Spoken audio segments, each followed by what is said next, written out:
తెలంగాణలో కళలను కళాకారులను ప్రభుత్వం ఎప్పుడూ ఆదరిస్తుందన్నారు ఎంపీ కవిత. హైదరాబాద్లో సురభి ఎడ్యుకేషన్ ఏర్పాటు చేసిన ఆర్ట్ ఎగ్జిబిషన్ను ఆమె ప్రారంభించారు. జేఎన్టీయూ 1991 ఫైన్ ఆర్ట్స్ బ్యాచ్కు చెందిన వాళ్ళంతా ఒకే వేదికగా ఆర్ట్స్ని ప్రదర్శించడం అభినందనీయమన్నారు.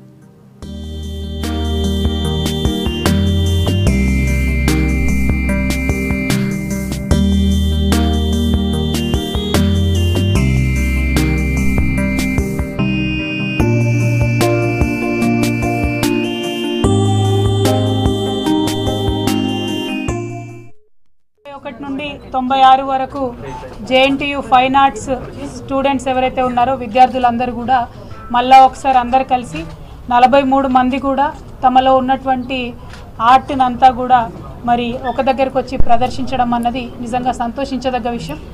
ఆ సంవత్సరంలో కలిసి చదువుకున్న వాళ్ళంతా ఇప్పుడు జీవితంలో వేరు వేరు చోట్ల స్థిరపడ్డారు, రకరకాల ప్రొఫెషన్స్లో ఉన్నారు.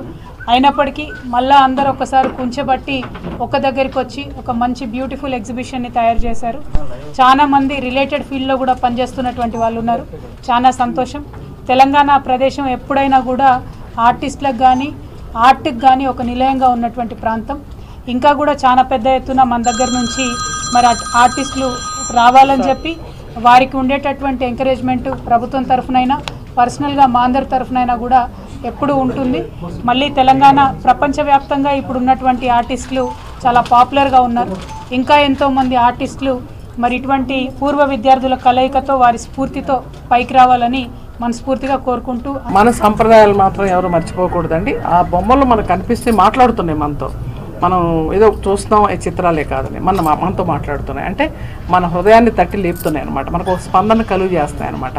ప్రజల్లో ఉన్నటువంటి మనకు ఏదైతే ఉందో రుగ్మతలు చూపిస్తున్నాయి, ఆనందాన్ని చూపిస్తున్నాయి, ఆహ్లాదాన్ని చూపిస్తున్నాయి, ఆవేదన కూడా చూపిస్తున్నాయి.